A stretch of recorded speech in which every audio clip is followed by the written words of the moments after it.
اور تفسیر القرآن کا جو سلسلہ شروع کیا گیا اس میں ہم سورہ مائدہ کی آیت نمبر 35 تک سبق پڑھ چکے۔ آج انشاءاللہ العزیز آیت نمبر 36 سے اپنے سبق کا آغاز کریں گے، اور اللہ کے حضور یہی التجا ہے کہ مالک لم یزل قرآن پڑھ کے سمجھ کے اس پر عمل کرنے کی توفیق عطا فرمائے۔ پچھلے جمعۃ المبارک کے خطبہ میں آیت نمبر 35 کے اندر اللہ کریم جل جلالہ نے ڈرنے کی بات کی اور وسیلہ تلاش کرنے کی بات کی، اور ساتھ ہی کہا وجاہدوا فی سبیلہ لعلکم تفلحون۔ یہاں پہ وجاہدوا جو ہے اس کا ایک تو معنی یہ ہوگا کہ اللہ کے راستے میں جہاد کرنا، اور دوسرا معنی یہ ہوگا اپنے نفس کا مجاہدہ کرنا، اپنے نفس کے خلاف جنگ کرنا تاکہ تم فلاح پا جاؤ۔ وسیلہ کا کنسیپٹ اسلام کے اندر اس لیے دیا گیا کہ وسیلہ اللہ کو نہیں چاہیے، وسیلہ مخلوق کو اللہ تک پہنچنے کے لیے چاہیے۔ وسیلہ مخلوق کے لیے پیدا کیا گیا، ورنہ خلاق عالم کے لیے تو کسی سے کلام کرنا، کسی کو اپنا پیغام پہنچانا یہ کوئی ناممکن کام نہیں۔ اللہ تو پھر اللہ ہے، اور اسی لیے تو بار بار قرآن کریم میں اللہ رب العزت کا اعلان ہے ان اللہ علی کل شیء قدیر واللہ علی کل شیء قدیر، اور اللہ تعالیٰ کسی کا محتاج نہیں، محتاج ہم ہیں اس تک پہنچنے کے لیے، اس کی بارگاہ میں قرب حاصل کرنے کے لیے۔ محتاجی ہماری ہے، ہماری محتاجی کے پیش نظر اللہ رب العزت نے یہ وسیلہ کا نظریہ ہمیں دیا۔ آپ اس کو بالکل سادہ انداز میں اگر سمجھنا چاہیں تو یہ ہے کہ جیسے گورنمنٹ نے مختلف سکیمیں عوام الناس کے لیے گورنمنٹ متعارف کرواتی ہے، جیسے اپنا گھر اپنی چھت، میں مثال دے رہا ہوں، ایک سکیم انہوں نے متعارف کروا دی کہ یہ وزیر اعلیٰ پنجاب کی طرف سے ہے۔ اب کوئی بندہ ڈائریکٹ وزیر اعلیٰ پنجاب کے آفس جا کے وزیر اعلیٰ پنجاب سے مل کے اس اسکیم کو نہیں لے سکتا، اس کا ایک پراپر طریقہ کار رکھا گیا کہ آپ فلاں فلاں آفس میں جائیں گے اور فلاں فلاں NGOs ہیں وہ دیتی ہیں۔ تو وزیر اعلیٰ پنجاب نے وہ اسکیم تو متعارف کروا دی کہ آپ لوگ اس سے فائدہ حاصل کریں، 15 لاکھ روپیہ ملے گا، اس پہ آپ لوگوں کو سود 1 روپیہ بھی نہیں ہوگا، آپ نے 9 سالوں میں واپس کرنا ہے، ساری وہ باتیں بتا دیں۔ لیکن وزیر اعلیٰ پنجاب ڈائریکٹ یوں کر کے کبھی 15 لاکھ روپیہ نہیں دے گا، ایک اس کا طریقہ کار ہے۔ وہ جو درمیان میں طریقہ کار ہے اس اسکیم تک پہنچنے کے لیے، اس کو پانے کے لیے، بس اسی طریقہ کار کا نام وسیلہ رکھا گیا ہے، بلا مثال و بلا تشبیہ۔ اللہ رب العزت جل جلالہ بھی اپنی طرف سے اللہ نے بہت سارے ایسے پیکیجز دیے ہیں۔ یہ سمجھانے کے لیے بات ہے کہ اللہ نے بھی کہ یہ کرو تو جنت ملے گی، یہ کرو تو جنت کے فلاں دروازے سے تمہیں داخل کر دیا جائے گا، یہ کرو تو جہاد کا ثواب ہے، یہ کرو تو تمہیں جنت عدن دی جائے گی، یہ کرو تو تمہیں جنت الفردوس دی جائے گی۔ اللہ کی طرف سے بھی پیکج دے دیے گئے، اعلان فرما دیے گئے۔ نمازیوں کے لیے جنت کا اور دروازہ ہے، حاجیوں کے لیے جنت کا اور دروازہ ہے، روزہ داروں کے لیے جنت کا اور دروازہ ہے، جہاد کرنے والوں کے لیے جنت کا اور دروازہ ہے، اور قیامت کے دن بھی ان کے مراتب اور جو درجات ہیں ان کو الگ الگ رکھا گیا۔ بتا سارا کچھ دیا، لیکن ان مراتب تک پہنچنے کے لیے درمیان میں اگر کوئی عبادت ہے تو وہ عبادت وسیلہ، اگر کوئی شخصیت ہے تو وہ شخصیت وسیلہ۔ جیسے اللہ رب العزت نے نبی کریم صلی اللہ علیہ وآلہ وسلم سے وعدہ فرمایا کہ حبیب پیارے، جہاد کے لیے نکلنا آپ کا کام ہے، میری مدد ضرور آئے گی، میں ضرور مدد کروں گا، فتح تو میں دوں گا۔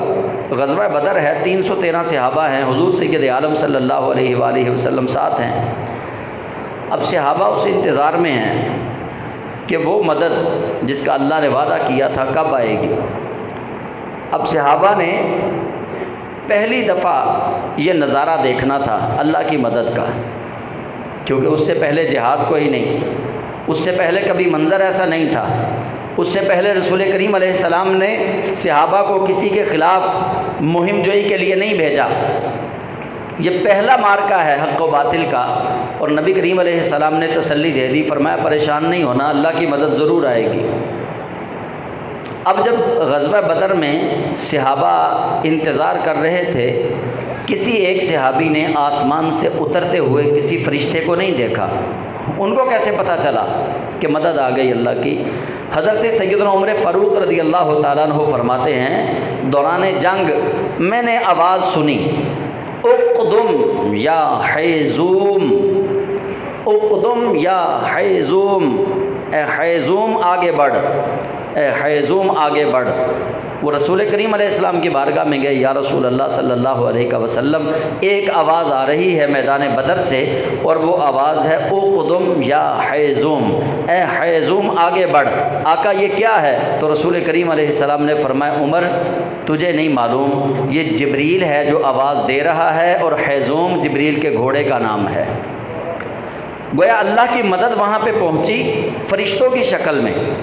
فرشتے گھوڑوں پر سوار تھے، گھوڑے ظاہر سی بات ہے جنت سے ہوں گے، تو اللہ کریم نے رب چاہے تو وسیلہ گھوڑوں کو بنا دے، فرشتوں کو بنا دے، یہ اللہ کی مرضی ہے کہ رب اپنے تک پہنچنے کے لیے کون سی سیڑھی اپنے محبوب کی امت کو عطا فرماتا ہے۔ کبھی نماز کو وسیلہ بنا دیا، کبھی صبر کو وسیلہ بنا دیا، کبھی نبی کو وسیلہ بنا دیا، کبھی نبی کے صحابہ کو وسیلہ بنا دیا۔ تو یہ اللہ رب العزت کا ہماری سہولت کے لیے ہے سارا کچھ۔ اگر ہم اس وسیلے کا انکار کرتے ہیں درمیان سے، پھر تو بہت ساری خرابیاں پیش آئیں گی۔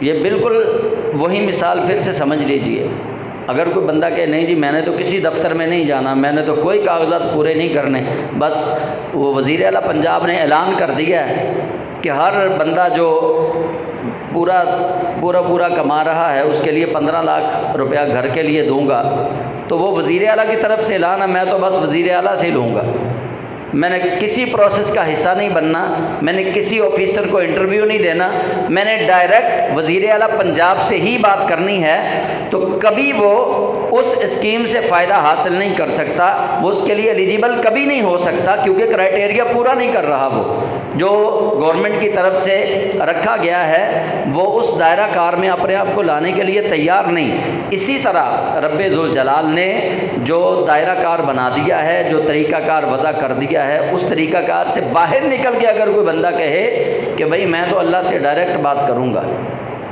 وہ جیسے موسیٰ علیہ السلام کی قوم نے کہا تھا، انہوں نے کہا آپ خود تو اللہ سے کلام کرتے ہو، اللہ کے ساتھ روز وابستگی ہے، ہماری بھی بات کرواؤ رب سے۔ تو ہر بندہ وہاں بات کرنے کا اہل نہیں ہوتا، ہر بندے کی وہاں تک پہنچ نہیں ہوتی۔ انہوں نے جب زیادہ ضد کی، انہوں نے کہا جناب جب تک آپ کے رب کو دیکھیں گے نہیں تب تک ہم کلمہ ہی نہیں پڑھیں گے۔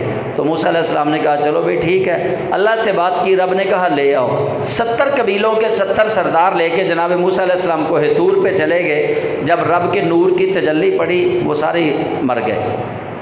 تو ہر بندہ ڈائریکٹ ملاقات کا متحمل نہیں ہو سکتا، ہر بندے کے اندر وہ کوالٹیز نہیں ہوتی کہ وہ ڈائریکٹلی ملاقات کر سکے۔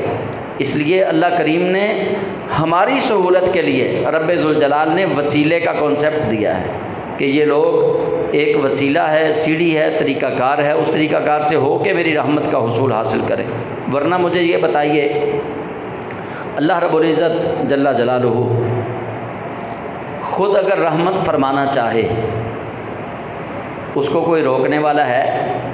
کوئی اس کو روکنے والا نہیں، اللہ سے کوئی پوچھنے والا نہیں، لیکن رب ذوالجلال نے اپنی رحمت کا اعلان کیسے کیا؟ فرمایا وما ارسلناک الا رحمتا للعالمین، محبوب پیارے ہم نے رحمت تقسیم کرنے کے لیے آپ کو بھیجا ہے، عالمین کو رحمت تقسیم کرنی ہے اور بھیجا آپ کو ہے کہ آپ رحمت بن کے آئے ہیں۔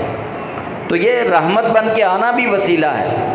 اب جس کو اللہ کی رحمت چاہیے، اگر وہ بندہ کہے کہ میں نے جی رحمت تو لینی ہے لیکن ڈائریکٹ رب سے لینی ہے، یقینی طور پہ اللہ کسی کا محتاج نہیں، اللہ دے سکتا ہے ڈائریکٹ، لیکن جو ایک طریقہ کار بنا دیا گیا اس طریقہ کار کو کبھی بھی جو بندہ اس طریقہ کار کو فالو نہیں کرے گا اس کو وہ رحمت نہیں ملے گی۔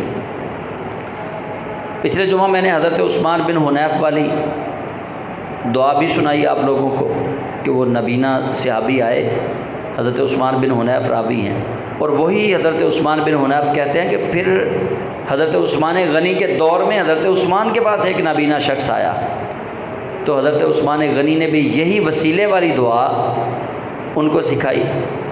اچھا، یہاں پہ کچھ لوگ ڈنڈی مارتے ہیں، لو جی زندہ کا وسیلہ تو جائز ہے، جو دنیا سے چلا جائے فوت ہو جائے اس کا وسیلہ جائز نہیں، وہ ثابت کریں۔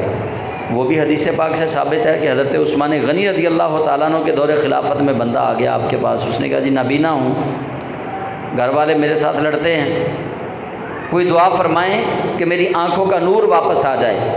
تو حضرت عثمان غنی رضی اللہ تعالیٰ عنہ نے فرمایا کہ دعا تمہیں میں وہ بتاتا ہوں جو رسول کریم نے ایک صحابی کو بتائی تھی جو نابینا تھے، وہی دعا دوبارہ رپیٹ کی گئی۔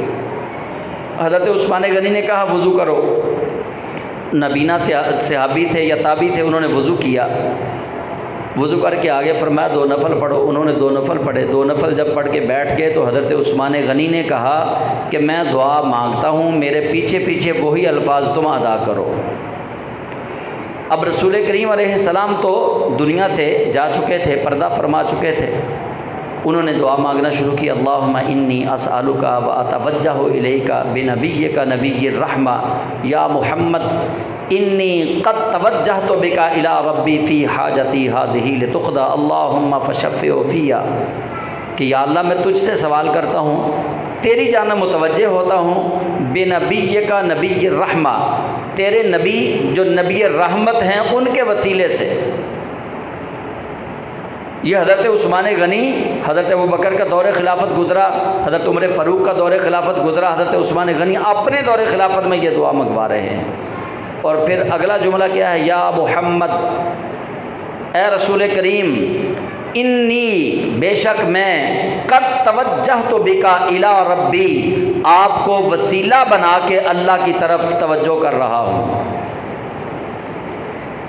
رسول کریم علیہ السلام کے وصال فرما جانے کے بعد وہی دعا صحابی رسول مانگ رہے ہیں، اور صحابی رسول وہی دعا آگے تابعی رسول کو تعلیم فرما رہے ہیں۔ تو مجھے بتائیے آج 15ویں صدی کے ملا کو وسیلے کی زیادہ سمجھ آئے گی یا سیدنا عثمان غنی رضی اللہ تعالیٰ عنہ کو زیادہ سمجھ آئے گی؟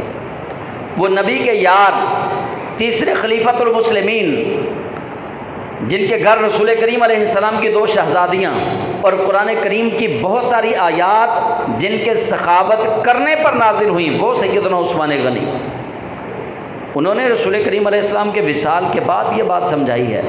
اور تفسیر ابن کثیر کے اندر امام ابن کثیر ایک روایت لے کر آئے ہیں، وَلَوْ أَنَّهُمْ إِذْ ظَلَمُوا أَنفُسَهُمْ جَاءُوكَ، اس آیت کے تحت وہ کہتے ہیں کہ رسول کریم علیہ السلام کو ابھی 2-3 دن وصال فرمائے ہوئے تھے، زخم تازہ تھے، ایک اعرابی آ گیا، اپنے سر میں مٹی ڈال رہا ہے، رو رہا ہے، ہلک تو یا رسول اللہ، ہلک تو یا رسول اللہ، میں ہلاک ہو گیا یا رسول اللہ، میں ہلاک ہو گیا۔ اور وہ حضرت علی سے ملا، مولا علی سے مل کے کہتا ہے این رسول اللہ صلی اللہ علیہ وسلم، رسول کریم کہاں ہیں؟ حضرت مولا علی فرماتے ہیں کہ غم تازہ ہو گیا، جب اس نے یہ پوچھا نا کہ نبی پاک علیہ السلام کہاں ہیں، تو غم تازہ ہو گیا، میری آنکھوں سے آنسو نکل پڑے، کہ ہمارے محبوب تو ہم سے جدا ہو گئے، تو فرماتے میں نے اشارہ کیا کہ ھذا تربت رسول اللہ صلی اللہ علیہ وسلم، یہ رسول کریم کی تربت مبارکہ ہے۔ بس یہ کہنے کی دیر تھی، وہ شخص اللہ کے محبوب کریم علیہ السلام کی قبر اطہر کے ساتھ لپٹ گیا، زار و قطار رونے لگا، اپنی فریاد سنانے لگا، اور اس کی فریاد کے اندر نہ جانے کیسا غم تھا، کیسی آہوزاری تھی، کیسا وہ درد دل لے کے آیا تھا کہ رسول کریم علیہ السلام کی قبر اطہر سے آواز آتی ہے غفر اللہ لک، اللہ نے تجھے معاف فرما دیا۔ یہ وسیلہ ہے، اور یہ کہنا کہ بعد از وصال انبیاء کرام مدد نہیں کر سکتے، یہ طریقہ، یہ کہنا، یہ عقیدہ، یہ صحابہ کے عقیدے کے بالکل مخالف ہے۔ تو اس لیے اللہ کریم نے وسیلہ کا حکم دیا۔ نماز وسیلہ ہے، روزہ وسیلہ ہے، زکوٰۃ وسیلہ ہے، حج وسیلہ ہے، نیک اعمال وسیلہ ہیں، اور پھر جب یہ سارے نیک اعمال جمع ہو جائیں، ان نیک اعمال پہ پھر فخر کوئی نہیں، مان کوئی نہیں ان پہ، یہ نیک اعمال کرنے کے باوجود بھی جس کا رسول کریم سے تعلق کٹ گیا، یہ نیک اعمال اس کے کام نہیں آئیں گے۔ آج آپ دیکھ لیں یورپ کو، وہ سر فہرست ہے، پرندوں کے بارے میں بڑا اچھا سوچتے ہیں، انسانوں کے بارے میں بڑا اچھا سوچتے ہیں، اور ہمارے کئی اپنے لوگ، حالانکہ یہ ہے ان کی دوغلا پالیسی، وہ مسلمانوں کے بارے میں اچھا نہیں سوچتے، اسلام کے بارے میں اچھا نہیں سوچتے، انہیں وہ چھوٹے پرندے تو نظر آتے ہیں لیکن غزہ کے سسکتے ہوئے بچے مسلمانوں کے نظر نہیں آ رہے۔ یہ ہے ہماری غلط فہمی، ہم غلط بولتے ہیں کہ جی یورپ کے اندر انسانی حقوق بڑے سمجھے جاتے ہیں، ایسی بات نہیں، لیکن میں بتانا یہ چاہ رہا ہوں کہ وہ بڑی خیرات کرتے ہیں، بڑی خیرات کرتے ہیں وہ۔ تو ہمارے کئی سادہ لوگ جو ہیں وہ کہہ دیتے ہیں بھئی وہ تو بڑی سخاوت کرتے ہیں، اسی لیے اللہ ان کو زیادہ دے رہا ہے، بڑی سخاوت کرتے ہیں۔ تو ان کا یہ سخاوت کرنا واقعتاً ایک نیک عمل ہے، لیکن وہ اللہ کی بارگاہ میں قبول کیوں نہیں؟ اس لیے قبول نہیں ہے کہ ان کا رسول کریم سے تعلق کوئی نہیں۔ عبداللہ ابن ابی کو دیکھ لیں، منافقوں کو جو رسول کریم علیہ السلام کے زمانے میں موجود تھے، 28ویں پارے میں پوری سورت ان کے متعلق نازل ہوئی ہے کہ وہ کلمہ پڑھتے تھے، نماز پڑھتے تھے، روزہ رکھتے تھے، حج زکوٰۃ سارے دینی امور پورے کرتے تھے، لیکن محبوب کریم علیہ السلام سے ان کا تعلق وابستہ نہیں تھا، نبی پاک علیہ السلام کے ساتھ وہ جڑے ہوئے نہیں تھے۔ بس جو حضور سے نہیں نہ جڑا، وہ جتنے مرضی نیک عمل کر لے، اللہ کی بارگاہ میں رائی کے دانے کے برابر بھی اس کے لیے کوئی اجر نہیں ہے۔ اور ہمارے شیخ کریم حضرت فقیہ اثر مفتی امین صاحب رحمۃ اللہ علیہ، آپ وسیلہ بڑے احسن انداز میں سمجھاتے تھے اپنے طلباء کو، عقیدت مندوں کو۔ آپ فرماتے تھے کہ ایک ریل گاڑی کا ڈبہ ہے، اس کی سیٹیں بڑی نئی ہیں، بڑا کمفرٹیبل اس کو بنایا گیا، اور اس کے اندر اے سی بھی لگا ہوا ہے، وہ کھڑا ہے بڑا خوبصورت، لیکن اس کا تعلق انجن کے ساتھ نہیں ہے، اس کا کنڈا جو ہے نا وہ انجن کے ساتھ اس کا تعلق نہیں، تو وہ خوبصورت ریل کا ڈبہ جو ہے اس کو خوبصورت تو کہا جائے گا، اس کو کمفرٹیبل بھی کہا جائے گا، اس کو کہا جائے گا کہ بہت خوبصورت ہے، اے سی ہے اس کے اندر لگا ہوا، لیکن وہ منزل مقصود تک اپنے اندر بیٹھنے والوں کو تبھی پہنچا سکتا ہے جب اس ڈبے کا تعلق انجن والے ڈبے کے ساتھ ہوگا۔ اور ایک ڈبہ ہے وہ بڑا، اس کی حالت خستہ ہے، ریل گاڑی کا ایک ڈبہ ایسا بھی ہے حالت خستہ ہے، سیٹیں پرانی ہیں، لیکن انجن کے ساتھ اس کا تعلق مضبوط ہے، اس کا کنڈا انجن کے ساتھ جڑا ہوا ہے، تو وہ ڈبہ نہیں دیکھا جائے گا کہ خستہ حالت کا ہے، سیٹیں پرانی ہیں، اس کو کھٹارا لوگ کہہ رہے ہیں، یہ نہیں دیکھا جائے گا۔ دیکھا یہ جائے گا کہ اس کا تعلق انجن کے ساتھ ہے یا نہیں، بس وہ ڈبے کی پھر اوقات نہیں دیکھی جائے گی، پھر دیکھا جائے گا کہ یہ انجن کے ساتھ جڑا ہوا ہے، جہاں انجن پہنچے گا یہ بھی وہیں پہنچ جائے گا۔ اس طرح امتیوں میں سے اگر کوئی حضور کا امتی گناہگار ہے، بے عملی کا شکار ہے، لیکن نبی پاک علیہ السلام کے ساتھ اس کی وابستگی، حضور کے ساتھ اس کا تعلق بہت گہرا ہے، تو یہ بخاری کے اندر حدیث موجود ہے۔ ایک صحابی، اچھا یہ میں پہلے بتا دوں، اس سے یہ مطلب نہیں کہ اگر آپ میں سے کوئی شراب پیتا ہے تو وہ پیتا رہے، یہ مطلب نہیں اس کا۔ ایک صحابی تھے، وہ شراب پیتے تھے، نبی علیہ السلام نے ان کو منع کیا کئی دفعہ، ان کو سزا بھی دی، کوڑے بھی لگائے گئے، لیکن وہ پھر شراب پیتے تھے۔ ایک دن وہ گزرے تو صحابہ کہنے لگے یہ بڑا لعنتی شخص ہے، بڑا بدبخت ہے، اس پہ لعنت کرنے لگے، یہ بڑا بدبخت ہے، شراب پینے سے نہیں رکتا۔ نبی کریم علیہ السلام نے منع بھی کیا۔ جب صحابہ اس پہ لعنت کر رہے تھے، اسی وقت رسول کریم علیہ السلام تشریف لے کر آ گئے۔ آپ نے فرمایا خبردار، اس پہ لعنت نہیں کرنی، اس کو کچھ نہیں کہنا، یہ اللہ اور اللہ کے رسول سے بڑی محبت کرتا ہے، اللہ اور اللہ کا رسول اس سے بڑی محبت کرتے ہیں۔ وہاں کھٹارا ڈبے جو ہیں ان کی حیثیت نہیں دیکھی جائے گی، وہاں دیکھا جائے گا کہ اس کھٹارا ڈبے کا تعلق انجن کے ساتھ کتنا مضبوط ہے۔ تو یہ رسول کریم علیہ السلام کے ساتھ اپنے مقدر پہ، اپنی قسمت پہ ناز کیجئے کہ ہم گناہ گار صحیح، لیکن ان کے نام کے ساتھ ہماری وابستگی تو ہے۔ تو اس لیے وسیلہ جو ہے یہ اللہ نے ہماری سہولت کے لیے بنایا ہے، وسیلہ اللہ نے اپنی سہولت کے لیے نہیں بنایا۔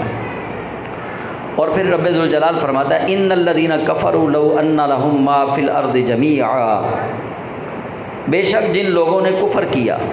اب دیکھیے وسیلے کے فوراً بعد کفر والی آیت آ گئی، یعنی جن لوگوں نے کفر کر دیا اس چیز کا، لو ان لهم، اگرچہ ہو ان کے پاس، ما فی الارض جمیعا، پوری روئے زمین کے برابر ان کے پاس اگرچہ خزانہ ہو، وَمِثْلَهُ مَعَهُ، اور اتنا ہی اور ہو۔ جنہوں نے کفر کیا، پوری روئے زمین، ما فی الارض جمیعا، پوری روئے زمین کے برابر ان کے پاس خزانہ ہو، وَمِثْلَهُ مَعَهُ، اور اس کے ساتھ اس جتنا اور بھی ہو، یعنی دگنا ہو، لِيَفْتَدُوا بِهِ، اور وہ اتنا مال فدیہ کر دیں، اللہ کے راستے میں دے دیں، من عذاب یوم القیامت ما تقبل منہم، اللہ فرماتا ہے وہ اتنا مال دنیا کا ڈبل دنیا کے برابر ہو، وہ اللہ کے راستے میں فدیہ کے طور پہ دے دیں، اور پھر یہ کہیں کہ ہم قیامت کے عذاب سے بچ جائیں۔ ما تقبل منہم، اللہ فرماتا ہے ایک رائی کے دانے کے برابر بھی قبول نہیں کیا جائے گا۔ جتنا مرضی وہ خرچ کریں اللہ کے راستے میں، جب وہ ہے کافر، جب اس نے اللہ کو نہیں مانا، اللہ کے رسول کریم علیہ السلام کو نہیں مانا، تو اللہ فرماتا ہے وَلَهُمْ عَذَابٌ عَلِيمٌ، ان کے لیے دردناک عذاب ہے۔ ان کا وہ فدیہ کرنا، خیرات کرنا کسی کام نہیں۔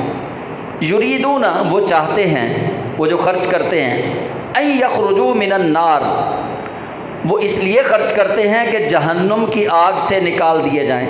وما ہم بخارجین منہا، اللہ فرماتا ہے وہ ہرگز وہاں سے نہیں نکالے جائیں گے۔ ولہم عذاب مقیم، ان کے لیے وہ عذاب ہمیشہ قائم رہے گا، ان کا وہ دنیا میں رہ کر اللہ کے راستے میں مال و متاع تقسیم کرنا کسی کام نہیں آئے گا، وہ جہنم کے اندر ہی رہیں گے۔ تو یہ رب ذوالجلال نے ہمیں بھی سمجھا دیا کہ ہم میں سے اگر کوئی اللہ کی نشانیوں کا انکار کرے، اللہ کی آیات کا انکار کرے، اللہ کے دین اسلام کا انکار کرے، اللہ کے رسولوں کا انکار کرے، پھر اس کے بعد بے شک ہمیں پتہ ہو یا نہ ہو، بعض دفعہ ہوتا کیا ہے، ہم اپنی زندگی میں بہت سارے ایسے جملے بول دیتے ہیں جو اللہ کی بارگاہ میں کفریہ جملہ ہوتا ہے، ہم دائرہ اسلام سے خارج ہو جاتے ہیں۔ نکاح کے وقت جو کلمہ شریف پڑھایا جاتا ہے نا، وہ تجدید ایمان کے طور پر پڑھایا جاتا ہے، توبہ کے طور پر پڑھایا جاتا ہے، ورنہ نکاح کے وقت کلمہ پڑھانا کوئی فرض نہیں ہے، کوئی واجب نہیں۔ وہ صرف اس لیے پڑھایا جاتا ہے کہ اس بچے سے، اس بچی سے سابقہ زندگی میں اگر کوئی کفر کا کلمہ منہ سے نکل گیا تو یہ اب دوبارہ شہادت دے کے تجدید ایمان کر لے۔ ہمیں تو بعض دفعہ پتہ ہی نہیں چلتا، ہم ایسی باتیں کہہ دیتے ہیں، بالخصوص ہمارے فوتگی والے گھروں میں بہت سارے جملے ایسے بول دیے جاتے ہیں، اللہ نو نیکاں دی بڑی لوڑ ہے، نیکاں دی ایتھے بھی لوڑ ہے، نیکاں دی رب نو بھی لوڑ ہے۔ وہاں ہم اللہ کو ضرورت مند بنا دیتے ہیں، اللہ کو کسی کی لوڑ نہیں۔ ساری دنیا اللہ کا کلمہ پڑھے، اللہ کو فائدہ کوئی نہیں دے سکتا، ساری دنیا رب کا انکار کر دے، اللہ کا کوئی ذرہ برابر نقصان نہیں کر سکتا۔ اللہ تو اللہ ہے، وہ تو سپر پاور ہے، اسے کسی کی کوئی پرواہ نہیں۔ تو اس لیے اللہ رب ذوالجلال نے ہمیں بھی سمجھا دیا کہ اگر تم کفر کرو گے، اور اللہ تعالیٰ نے نبی کریم علیہ السلام کے لیے یہ بات سمجھائی ہے لوگوں کو کہ جو حضور کا بے ادب ہو اس کے لیے پھر یہ ہے کہ ان تحبط اعمالکم وانتم لا تشعرون۔ رب فرماتا ہے جو نبی کا بے ادب ہو گیا، جو نبی کا گستاخ ہو گیا، ہلکے جملے جس نے حضور کی بارگاہ میں بول دیے، اس کے بعد اگر وہ جتنے مرضی نیک عمل کرے، ان تحبط اعمالکم وانتم لا تشعرون، رب فرماتا ہے وہ نیک عمل کرتا رہے گا لیکن اس کو شعور ہی نہیں ہونا کہ میرے یہ عمل قبول ہوں گے یا نہیں ہوں گے۔ اللہ فرماتا ہے وہ سارے نیک عمل میں نے ضائع کر دیے۔ تو اس لیے گفتگو کرتے وقت خیال رکھا کیجئے، ہم سب کو خیال رکھنا چاہیے کہ کوئی ایسا جملہ ہمارے منہ سے نہ نکلے جو اللہ کی بارگاہ میں ہمارے لیے پکڑ کا باعث بن جائے۔ اب 38 نمبر آیت میں اللہ تعالیٰ چور کے متعلق بات فرما رہا ہے، حکم آ رہا ہے۔ پیچھے اللہ تعالیٰ نے ڈاکو کے متعلق وہ پچھلے جمعے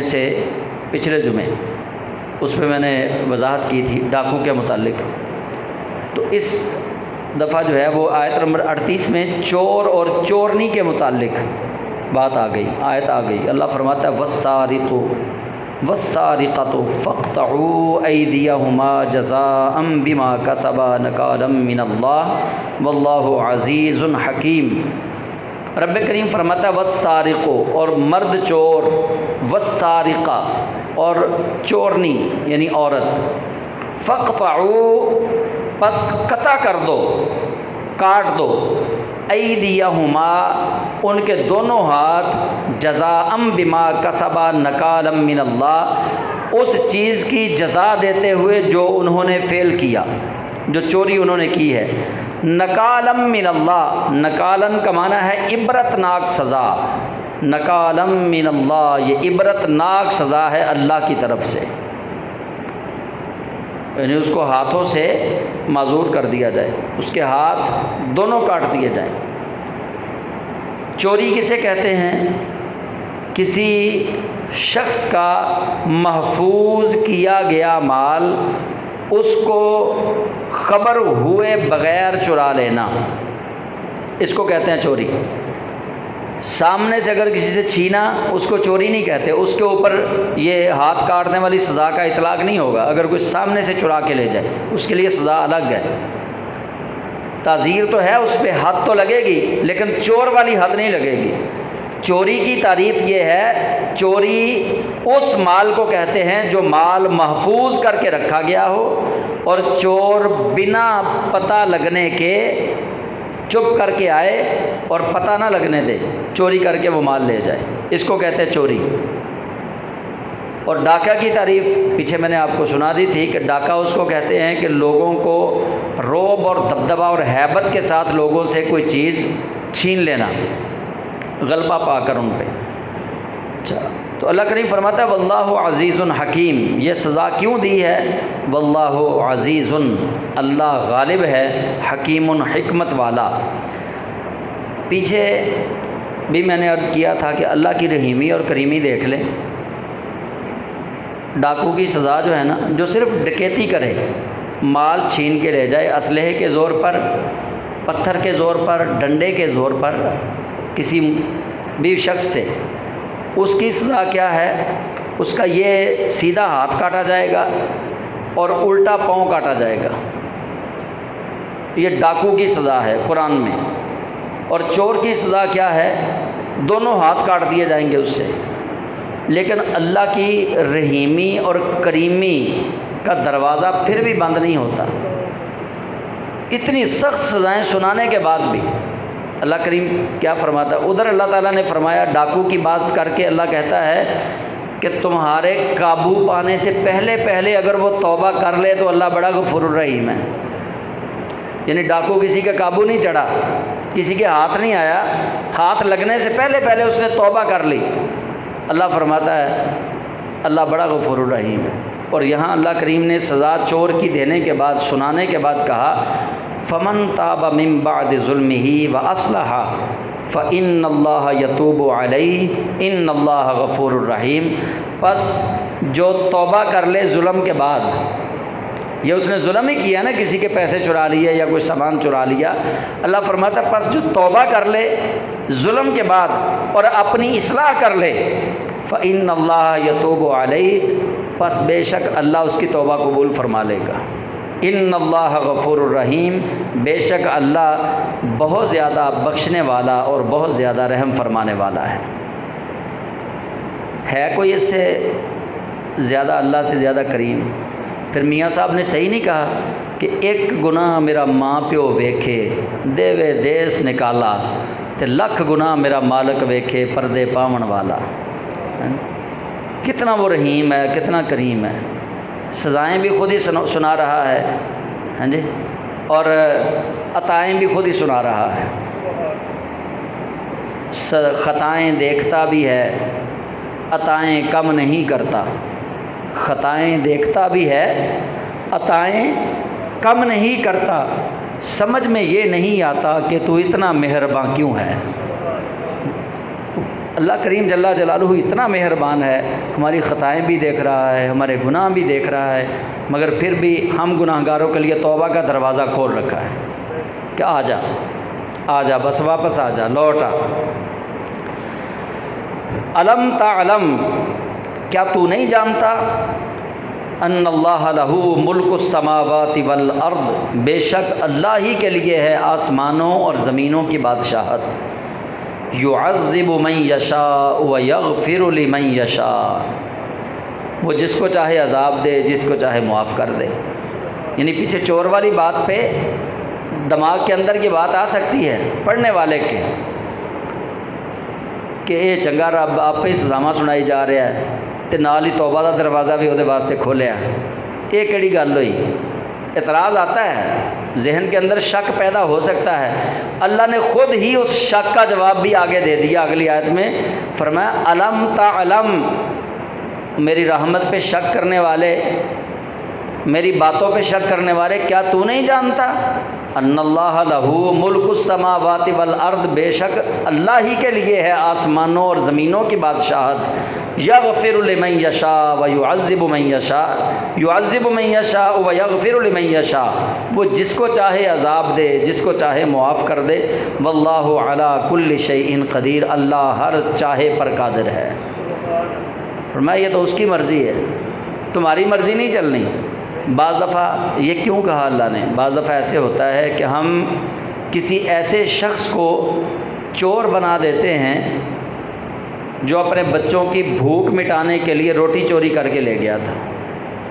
ہماری نظر میں تو وہ بھی چور ہوتا ہے جو اپنے بچوں کی بھوک مٹانے کے لیے روٹی چوری کر کے لے جائے، لیکن وہ چور نہیں ہوتا۔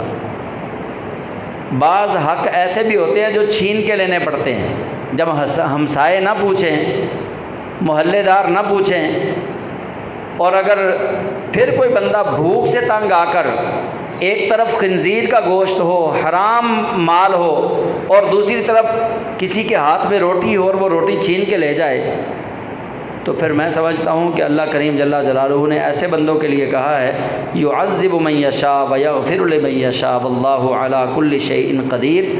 کہ اللہ جس کو چاہے گا عذاب دے گا، جس کو چاہے گا اللہ معاف فرما دے گا۔ اچھا، اب ہم تھوڑی سی اس پہ بات کر لیں چوری پہ، کہ چوری جو ہے کس کو ہم چوری کہیں گے اور کتنی چوری کی مقدار ہے جس پہ ہاتھ کاٹے جائیں گے۔ اب اس کے متعلق فقہائے کرام کے مختلف اقوال ہیں، اور سب سے اتھینٹک جو اس کے اوپر تحقیق ہے وہ امام اعظم ابو حنیفہ رحمۃ اللہ علیہ کی ہے۔ اصل لفظ کیا ہے؟ سرقہ۔ یہ السارق کہتے ہیں چوری کرنے والے کو، سارقہ کہتے ہیں چوری کرنے والی عورت کو۔ تو اہل عرب اس شخص کو چور کہتے تھے جو کسی محفوظ جگہ میں چھپ کر جائے اور غیر کا مال لے کر چلا جائے، اور اگر وہ چھپ کر لینے کی بجائے کھلم کھلا لے جائے تو وہ اچکا اور لٹیرا ہے، اگر زبردستی چھینے تو وہ غاصب ہے۔ ہاں البتہ کسی کا محفوظ کیا ہوا مال 10 درہم یا اسی مالیت کا 10 درہم یا اسی مالیت کا کوئی سامان تھا وہ محفوظ کیا ہوا، اس کو اگر کسی نے چرا لیا تو اس پر پھر یہ شرط عائد ہوگی کہ اس کے ہاتھ کاٹ دیے جائے۔ امام اعظم ابو حنیفہ رحمۃ اللہ تعالی علیہ آپ نے، ویسے تو امام شافعی نے 3 درہم کا اس پہ کہا ہے کہ 3 درہم جس نے چوری کر لیے، اور امام احمد بن حنبل رحمۃ اللہ علیہ بھی انہی سے ملتا جلتا آپ کا قول ہے۔ وہ امام احمد بن حنبل رحمۃ اللہ علیہ آپ فرماتے ہیں کہ حضرت ابو ہریرہ نے بیان کیا کہ نبی کریم علیہ السلام نے فرمایا اللہ تعالیٰ چور پر لعنت فرمائے، وہ رسی چراتا ہے اس کا ہاتھ کاٹ دیا جاتا ہے، اور وہ انڈا چراتا ہے اس کا ہاتھ کاٹ دیا جاتا ہے۔ بخاری و مسلم کے اندر یہ روایت موجود ہے۔ لیکن امام اعظم ابو حنیفہ رحمۃ اللہ علیہ آپ اس پر کیا دلیل لے کر آئے؟ امام اعظم ابو حنیفہ رحمۃ اللہ علیہ فرماتے ہیں کہ حضرت عبداللہ ابن عمر، حضرت عمر فاروق کے بیٹے، وہ روایت کرتے ہیں کہ رسول اللہ صلی اللہ علیہ وآلہ وسلم نے فرمایا ڈھال کی قیمت کے ما سوا میں ہاتھ نہیں کاٹا جائے گا، اور ان دنوں اس کی قیمت 10 درہم کے برابر تھی۔ ڈھال کہتے ہیں جنگ کے اندر اگر دشمن تلوار مارتا تو تلوار کو روکنے کے لیے جو ایک لوہے کا بنایا ہوتا تھا، ایک ڈھال بنائی ہوتی تھی گول، ٹھیک ہے، اس کی قیمت ان دنوں میں 10 درہم تھی۔ تو امام اعظم ابو حنیفہ رحمۃ اللہ علیہ فرماتے ہیں کہ حضرت عبداللہ ابن عمر رضی اللہ تعالیٰ عنہ انہوں نے نبی پاک علیہ السلام کا قول نقل کیا کہ حضور سید عالم صلی اللہ علیہ وسلم نے فرمایا کہ اگر کوئی بندہ ڈھال یا ڈھال کی قیمت کے برابر چوری کرے گا تو اس کا ہاتھ کاٹا جائے گا۔ تو امام اعظم ابو حنیفہ رحمۃ اللہ علیہ یہی روایت لے کر آئے۔ آپ فرماتے ہیں کہ اس کو آپ بس یوں سمجھیں کہ اگر کوئی بندہ 10 درہم یا 10 درہم کے برابر، کیونکہ اس وقت 1 دینار جو ہے وہ 10 درہم کے برابر ہوتا تھا، تو جو اس کے برابر چوری کرے گا اس کا ہاتھ کاٹا جائے گا۔ تو چوری بہرحال چوری ہے، چوری کرنے والے پر اللہ کی لعنت ہے، چوری کرنے والے پر رسول کریم علیہ السلام کی لعنت ہے، چوری کرنے والے پر ملائکہ کی لعنت ہے، چوری کرنے والے پر والناس اجمعین کی لعنت ہے۔ چوری کرنا کوئی چھوٹا جرم نہیں کہ کسی مسلمان نے یا کسی بھی شخص نے، کسی انسان نے اپنی ضروریات پوری کرنے کے لیے ایک مال ہے اس کو محفوظ کیا ہوا ہے اور کوئی بندہ اس کو چرا کے لے جاتا ہے۔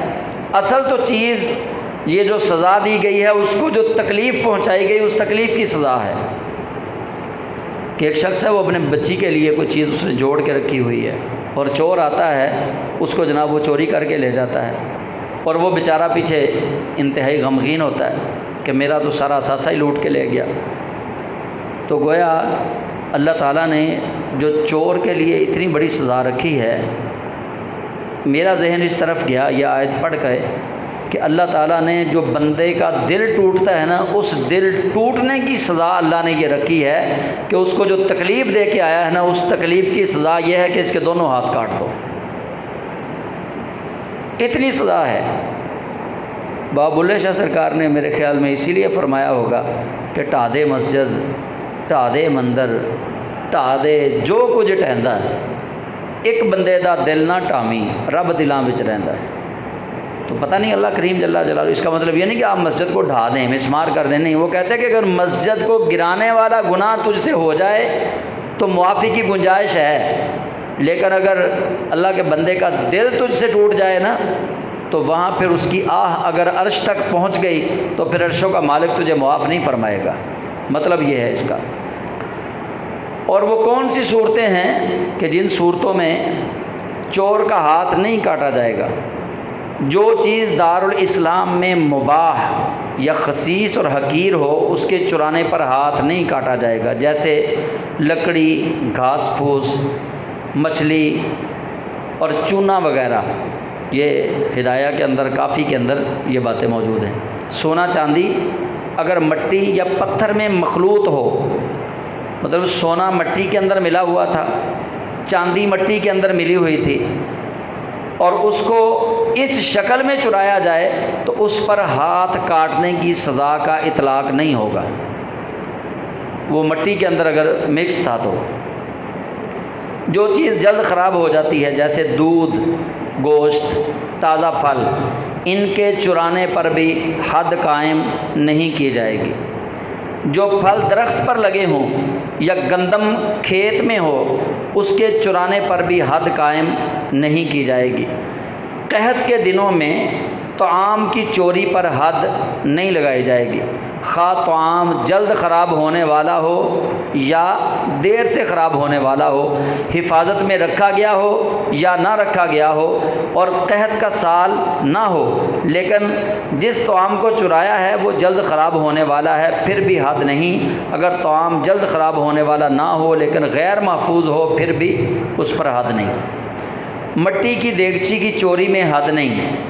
درخت کو باغ سے جڑ سمیت چرانے پر حد نہیں، یعنی ہاتھ نہیں کاٹے جائیں گے۔ چوری ہے، گناہ بھی اس پہ ہے، لیکن ہاتھ کاٹنے والی سزا جو ہے وہ اس چور پہ نہیں لگائی جائے گی۔ ہاتھی کے دانت کی چوری میں کوئی حد نہیں، بشرطے کہ اس سے کوئی چیز نہ بنائی گئی ہو۔ شیشہ چوری کرنے میں اس کے اندر حد نہیں۔ یہ جو باتیں میں کر رہا ہوں اس کا مطلب یہ نہیں کہ گناہ نہیں، حد کی بات کر رہا ہوں کہ ہاتھ نہیں کاٹے جائیں گے۔ کہیں یہ نہ ہو کہ کوئی مطلب سمجھے کہ یہ چھوٹی چھوٹی باتیں چوری کر لی جائے تو کوئی بات نہیں ہے۔ گناہ اپنی جگہ پہ، یہ صرف بتا رہا ہوں کہ ہاتھ کاٹنے والی سزا کیسی چوری پر نہیں دی جائے گی۔ چوری گناہ ہے، چاہے وہ کسی کے گھر سے ایک تنکا ہی کیوں چوری نہ کیا گیا ہو۔ جن جانوروں کا شکار کیا جاتا ہے ان کے چرانے پر حد نہیں، خواہ وہ وحشی ہوں یا غیر وحشی ہوں، بری ہوں یعنی خشکی کے جانور ہوں یا بحری ہوں، یا دریا اور سمندر کے جانور ہوں۔ مہندی، سبزیوں، تازہ پھلوں، گھاس، پانی، گٹھلی، جانوروں کی کھالوں کے چرانے میں حد نہیں، گناہ ہے، عذاب بھی ہے، حد نہیں جاری کی جائے گی، ہاتھ نہیں کاٹے جائیں گے۔ ہاں البتہ اگر جانور کی کھال سے مسلح یا بستر وغیرہ چمڑے سے بنایا گیا ہے، وہ اگر چوری کرے گا اس پہ حد جاری کر دی جائے گی، اس کے پھر ہاتھ کاٹے جائیں گے۔ شراب، خنزیر، باقی پرندوں، وحشی جانوروں، کتے، چیتے، مرغ، بطخ، کبوتر کے چرانے میں بھی ہاتھ نہیں کاٹے جائیں گے، گناہ ہوگا۔ تعزیرات پاکستان کے تحت اس پہ جو سزا بنے گی، جرمانہ وغیرہ وہ لگائی جائے گی، لیکن اس کے ہاتھ نہیں کاٹے جائیں گے۔ گانے کے آلات، مزامیر جیسے ڈھولکی یا دیگر جو ان کے پاس طبلہ وغیرہ ہوتے ہیں، یہ چیزیں چرانے پر بھی کوئی حد جاری نہیں کی جائے گی۔ طبلہ وغیرہ جو کھیلنے کے لیے چیزیں رکھی ہوتی ہیں، ان کے چرانے میں بھی کوئی حد جاری نہیں کی جائے گی۔ لیکن اگر جہاد کے لیے طبل رکھا گیا ہے، طبل نگارہ، اگر جہاد کی دعوت اب تو وہ نہیں ہے، اگر جہاد کے لیے وہ رکھا گیا ہے کہ جہاد کے لیے لوگوں کو اعلان کر کے بتانا ہے، وہ اگر کسی نے چوری کر لیا تو اس پر اختلاف ہے علماء کا۔ کچھ علماء نے کہا چونکہ وہ ضروریات مسلمین میں سے تھا اس لیے اس کو چوری کرنے والے پر حد جاری کی جائے گی، اور اگر وہ دوسرے جو لوگ ہیں انہوں نے اس کو مزامیر میں ہی گنا ہے، کچھ فقہا نے وہ کہتے ہیں کہ نہیں، اس پہ حد جاری نہیں کی جائے گی۔ پنیر اور روٹی کے چرانے میں حد جاری نہیں کی جائے گی، ہاتھ نہیں کاٹے جائیں گے۔ شطرنج اور چوسر خاص سونے کی بنی ہوئی کیوں نہ ہو، اس کے چرانے میں کوئی حد جاری نہیں کی جائے گی، یعنی ہاتھ نہیں کاٹے جائیں گے۔ مصحف قرآن پاک چوری کرنے پر حد جاری نہیں کی جائے گی، لیکن اگر کسی نے قرآن پاک قیمتاً خرید کے اپنے گھر رکھا ہے، دکان پہ رکھا ہے، اور کوئی بندہ وہ قرآن پاک چوری کر کے لے جائے، چور وہ چور بھی ہے، اس کو گناہ بھی ہوگا، اگر اس پہ مقدمہ درج کیا جائے گا تو جو تعزیرات پاکستان کے تحت اس کو سزا ملے گی وہ سزا بھی اس کے لیے ہے، لیکن قرآن پاک چوری کرنے والے کے ہاتھ نہیں کاٹے جائیں گے۔ فقہ، نحو، لغت اور شعر اور ادب کی کتابیں چرانے والے پر بھی حد جاری نہیں کی جائے گی۔ تیر چوری کرنے والے پر بھی حد جاری، یعنی اس کے ہاتھ نہیں کاٹے جائیں گے۔ سونے یا چاندی کی سلیب یا بت بنایا گیا ہو، اگر کوئی شخص اس بت کو چوری کر لے اس کے بھی ہاتھ نہیں کاٹے جائیں گے، البتہ سونے اور چاندی کے جن سکوں پر تصویریں ہوں، جیسے دینار ہے، پہلے وہ سونے کا ہوتا تھا، اب پتہ نہیں وہ چاندی کا ہے، تو اگر سونے اور چاندی کا سکہ ہے، اس کے اوپر کسی کی تصویر بنائی گئی ہے، جیسے سربراہان مملکت کی تصویریں ہوتی ہیں، تو اگر کوئی بندہ سکہ چوری کرے گا اس پہ حد جاری کی جائے گی۔ بڑی عمر یا سمجھدار غلام چوری کرنے والے پر بھی حد جاری نہیں کی جائے گی۔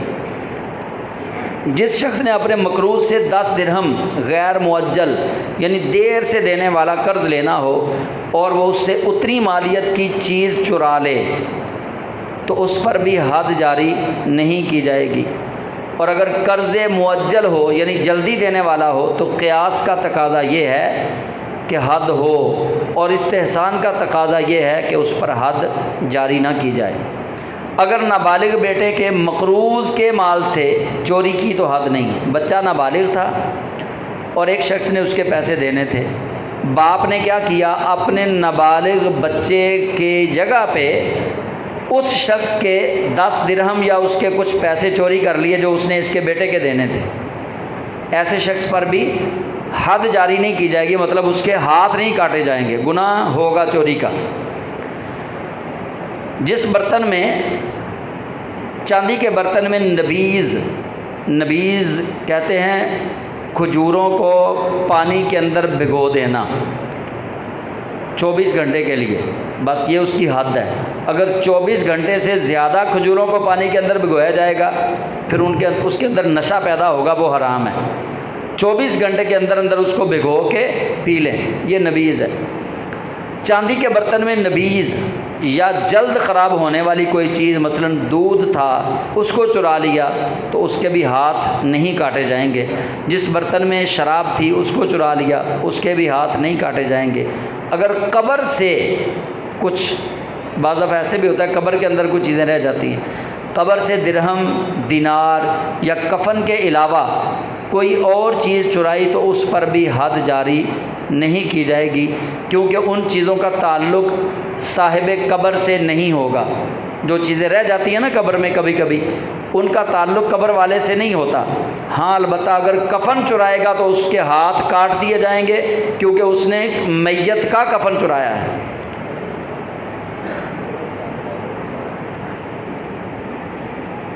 مال غنیمت یا مسلمانوں کے بیت المال سے چوری کرنے والے کے بھی ہاتھ نہیں کاٹے جائیں گے۔ جس چیز پر ایک بار حد لگ چکی ہو اس کو دوبارہ چرانے پر حد جاری نہیں کی جائے گی، مطلب اس کے ہاتھ نہیں کاٹے جائیں گے۔